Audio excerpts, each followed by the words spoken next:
man, not heart attack, this guy. Oh, you mean she's all right then, right? I keep going, I keep going.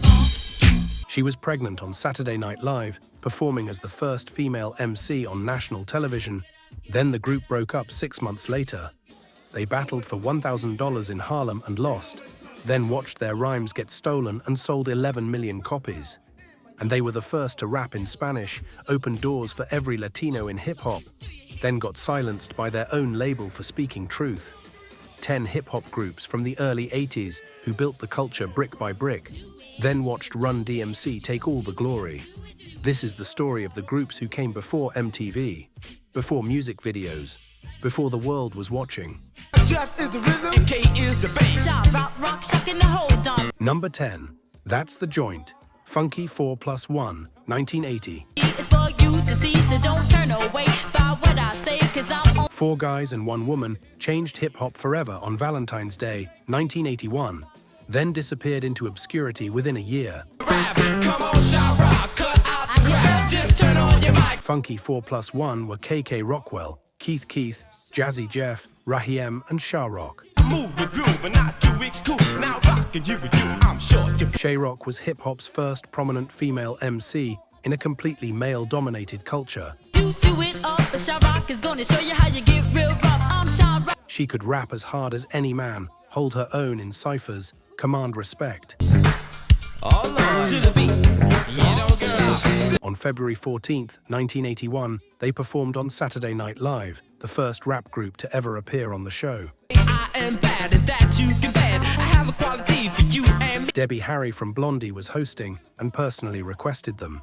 She'd seen them at hip-hop clubs and knew they were special.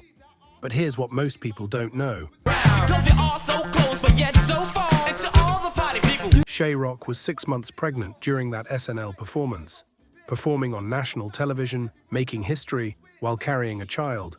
I'm bad when I'm talking to you. Therefore, fly brothers who could do it. That's the Joint was their biggest song, released in 1980 on Sugar Hill Records. Now listen up, ladies, and listen up good. I'm gonna rock on the mic like a. It was pure party rap, trading verses, showing off skills.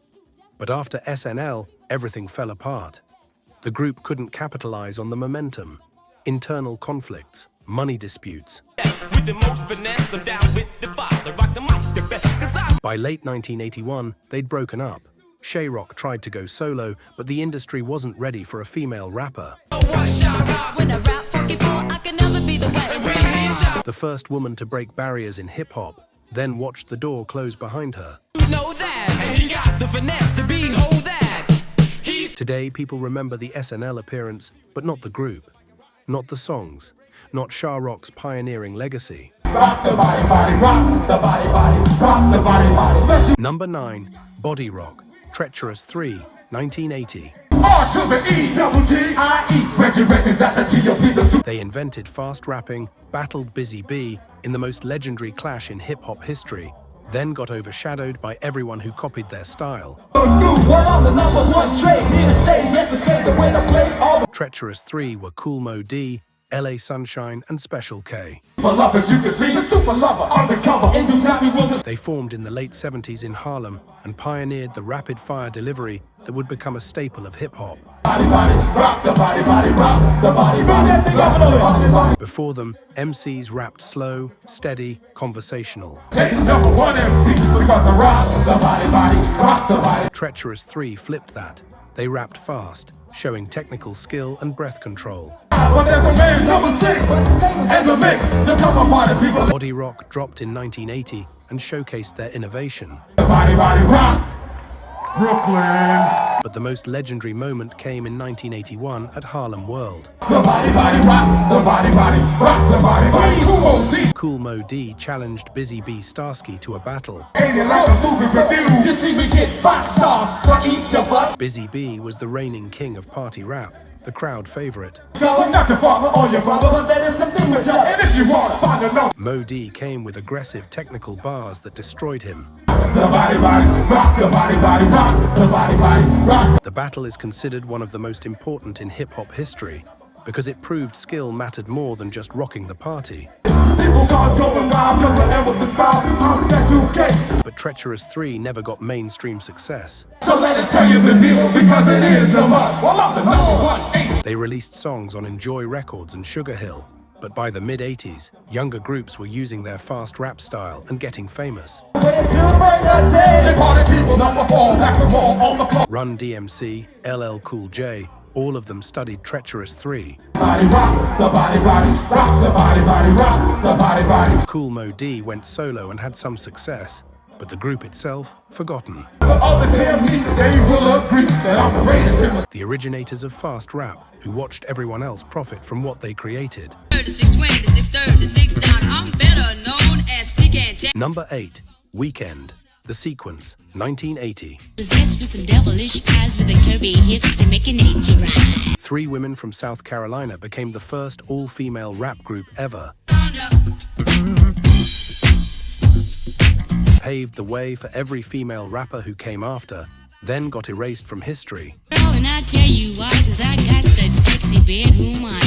The Sequence were Cheryl the Pearl Cook, Gwendolyn Blondie Chisholm, and Angie Stone.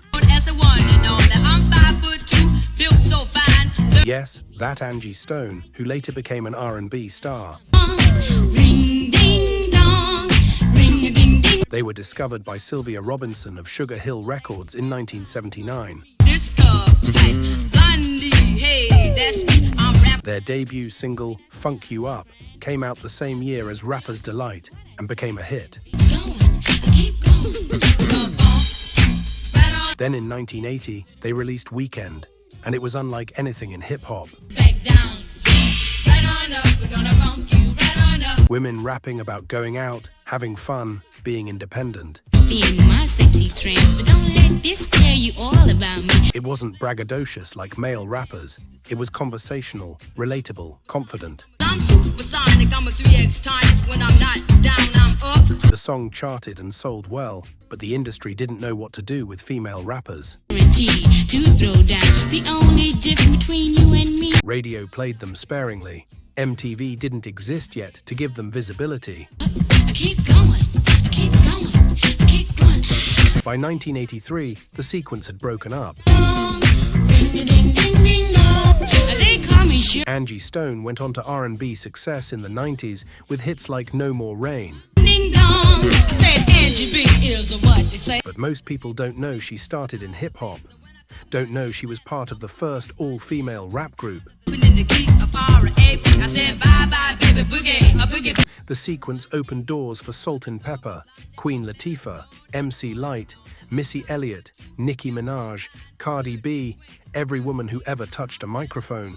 That's what I say, and things always go my... But they did it so early, the world wasn't ready to remember them. Class Crew, Class, no doubt. Number 7, High-Powered Rap, Crash Crew, 1980. 4 guys sold records out of car trunks in the Bronx. Created one of the hardest hitting early rap songs, then watched the industry leave them behind. Crash Crew were Reggie Reg, EK Mike C, LaShuby, and G-Man. They came up in the Bronx in the late 70s, performing at block parties and jams. In 1980, they recorded High-Powered Rap on an independent label. The song was aggressive, raw, unpolished in the best way. 4 MCs trading bars over a funky breakbeat, pure hip-hop essence. But they couldn't get distribution. Major labels weren't signing rap groups yet, so they pressed up vinyl themselves and sold records out of car trunks. Hand to hand, street to street. That's how hungry they were. The song became an underground classic in New York, but it never crossed over. By 1983, Sugar Hill Records finally signed them and released more music. But the moment had passed. Rap was evolving. Production was getting cleaner. The raw, stripped-down sound of Crash Crew felt outdated. They broke up by the mid-80s, and most hip-hop heads today don't even know their name.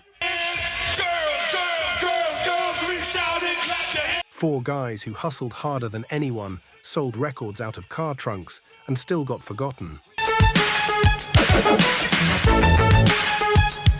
Number 6, Rockin' It, Fearless 4, 1982. They became the first rap group signed to a major label, released one of the cleanest produced early hip-hop songs, then got dropped and disappeared forever. Fearless 4 were Tito, Peso, Mighty Mike C, and DLB. They formed in Harlem in the early 80s and had a reputation for being technically skilled and charismatic. In 1982, Electro Records took a gamble and signed them, making them the first rap group ever on a major label. That was huge. Major labels thought rap was a fad, a novelty that wouldn't last. Electra believed in Fearless 4 enough to give them a real budget. And especially come if you had no doubt that we're rockin' it. Rockin' It was produced with live musicians, clean mixing, professional polish. It sounded like the future. The song got radio play, charted on R&B stations, and seemed like the beginning of something big. But Electra didn't know how to market rap. They promoted Fearless 4 like a funk band, which alienated the hip-hop audience. Sales were decent, but not blockbuster. By 1983, Electra dropped them. Fearless 4 tried to continue independently, but couldn't regain momentum. They broke up by the mid-80s. The first rap group on a major label, and the label had no idea what to do with them. Pioneers who proved rap could be commercially viable, then got discarded when the formula didn't work immediately. Hold up, real quick, the next 5 groups get darker. Number 2 ends with a death at 28. Number 1 walked away from hip-hop to work at the UN. Only 1% of you are subscribed. If you're learning history, hit that button now. Let's finish this. Like this. See, a rap attack means Number 5, Magic's Wand, Whodini, 1982. Thomas Dolby, the white British synth-pop producer, created the first rap music video ever made. Juice. What's that word when we bust it in? Launched Whodini to stardom, then they faded into legend status. Juice. Whodini were Jalil Hutchins and John Ecstasy Fletcher, with DJ Grandmaster D. They signed to Jive Records in 1982, one of the first rap groups on that label. Producer Thomas Dolby, famous for She Blinded Me with Science, agreed to produce their debut single, Magic's Wand. The song was revolutionary. It had synthesizers, electronic production, a futuristic sound that felt completely different from the funk and disco samples other rap used. And then they made a music video. The first rap music video, before Rapper's Delight had a video. Before anyone, it aired on European TV and gave Whodini international exposure. The song became a hit in the UK and moderate success in the US. Mr. Magic Rap Attack? Well, I heard of a heart attack, a Big Mac. Whodini went on to have bigger hits later like Friends and Freaks Come Out at Night in the mid-80s. Juice, Keystone. But Magic's Wand was the foundation, the moment rap became visual. The moment a white British producer took hip-hop seriously as an art form. People downstairs say they can't sleep because the people upstairs are stomping their feet. By the late 80s, Whodini faded as newer acts took over. She said rap attack, man, not heart attack. This guy. Ecstasy died in 2020 at age 56. A group that created the first rap music video. But most people today don't even know their name. Yeah! Yo, take over, man! Number 4, Weekend, Cold Crush Brothers, 1982. They battled Fantastic Five for $1,000 in Harlem and lost, then watched Grandmaster Caz's rhymes get stolen for Rapper's Delight, while they got nothing. Cold Crush Brothers were Grandmaster Caz, JDL, Easy AD, Almighty KG, and DJ Charlie Chase. They were legends in the Bronx battle circuit, known for their choreography, their routines, their technical skills. In 1981, they battled the Fantastic Five at Harlem World for $1,000. The place was packed. The energy was insane. Cold Crush lost. It broke their confidence. But here's the real tragedy. Grandmaster Caz had a rhyme book full of verses. His friend Big Bank Hank, who worked at a pizza shop Caz frequented, borrowed it. When Sylvia Robinson was forming the Sugar Hill Gang, Hank memorized Caz's rhymes and spit them on Rapper's Delight. Caz never got paid, never got credit. The song sold 11 million copies, and Caz didn't see a dime. Cold Crush Brothers finally got a record deal in 1982 with Tough City Records. Weekend was their attempt at commercial success, but it never reached the heights it should have. By the mid-80s, they'd broken up. Grandmaster Caz became a hip-hop historian, keeping the culture alive. But he's still bitter about Rapper's Delight. Rightfully so. The group that should have been legendary, reduced to a cautionary tale about getting your credit. People up off the wall. You'll feel motivated. Number 3, Turn This Mother Out, World Class Wreckin Cru, 1985. Before NWA, before Straight Outta Compton, before gangster rap changed everything, Be calling Dr. Dre to search you. Dr. Dre and DJ Yella wore sequined jumpsuits and made electro funk. Dr. Dre, Dr. World Class Wreckin Cru formed in Los Angeles in the early 80s. Dr. Dre, DJ Yella, Cly Entel, Lonzo Williams, and Shakespeare.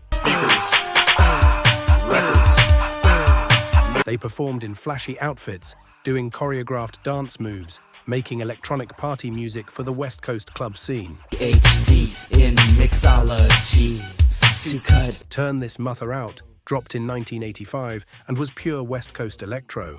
What he generates, he'll prescribe for you. Drum machines, synthesizers, party vibes. Nothing like the hardcore gangster rap Dre would later pioneer. Dr. Dre will reach into his bag of The song was a regional hit in LA, but never crossed over nationally. Dre, Dre, Dre, Dre, Dre. Dr. Dre. By 1986, Dre and Yella were frustrated with the electro sound. Rate in surgery. They wanted something harder, rawer, more authentic. LA is the place for you to be. They met Eazy-E, Ice Cube, and MC Ren and formed NWA in 1987. When Straight Outta Compton dropped in 1988, it was the complete opposite of World Class Wreckin Cru. So weak, he's on call to get the part. Aggressive, political, violent, real. Aided as he operates cause party energy is. Dre and Yella tried to bury their Wreckin Cru past. They were embarrassed by the sequined outfits and dance routines. But the photos exist. The videos exist. To witness Dr. Dre in surgery, he has a Before Dre became a billionaire, before he defined West Coast rap, he was wearing makeup and dancing. Dre, Dr. Dre. World-Class Wreckin Cru is the forgotten origin story of the most important producer in hip-hop history. The Disco 3, ha ha! Number 2, Human Beatbox, Fat Boys, 1984. Halfway through, my tummy starts shaking. Toast on the South by the gallons. 3 overweight guys from Brooklyn turned beatboxing into an art form, became MTV stars. Then one of them died at 28, weighing over 450 pounds.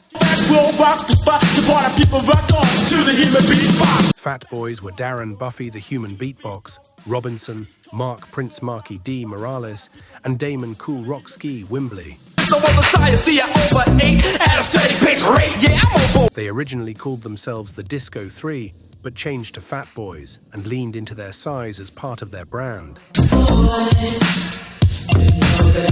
Buffy was the star.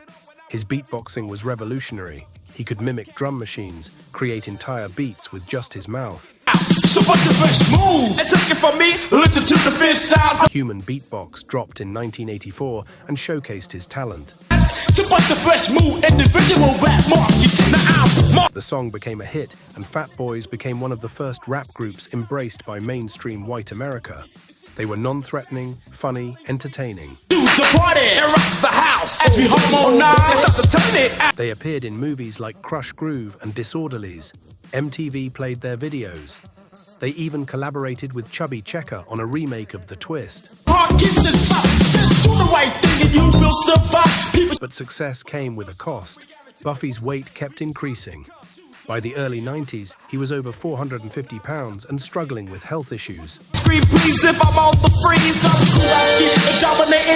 On December 10th, 1995, Buffy died of a heart attack. He was only 28 years old. And that's no mistake. You heard my word, and that Prince Marky D died in 2021 at age 52. every time I touch a girl, they always Fat Boys were pioneers who made beatboxing mainstream, but they paid the price. Buffy's death at 28 remains one of hip-hop's saddest tragedies. I'm the king of the slop, but I know one thing. A man who could make music with his mouth, but couldn't save his own life. Shake it, and shake it, and shake it, and shake it, and shake it. Hello. Number 1, Can I Get a Soul Clap? Fantastic 5, 1981. They battled Cold Crush Brothers for $1,000 and won. Had Master Rob, who later joined the UN, then disappeared before they could release a proper album. Boy, you know I'm down with the mob. I'm a prince, you know. Fantastic 5 were Master Rob, Prince Whipper Whip, Dr. Rock, Jerry D, and DJ Chubby Chub. They were Bronx legends, known for their coordinated routines and technical skills. In 1981, they battled Cold Crush Brothers at Harlem World for $1,000 in front of a packed crowd. It was one of the most legendary battles in early hip-hop. Fantastic 5 won. They took the money and the respect. We gonna rock the mic. We don't give a damn. Like the sun to set. But here's the tragedy. They never properly capitalized on it. They released Can I Get a Soul Clap on an independent label, but it didn't get wide distribution. No major label signed them, no Sugar Hill deal, nothing. Master Rob was the standout. His voice, his delivery, his charisma. He could have been a star, but instead of pursuing music, he ended up working for the United Nations. Yes, the UN. He walked away from hip-hop entirely. The rest of the group faded into obscurity. No album, no legacy recordings.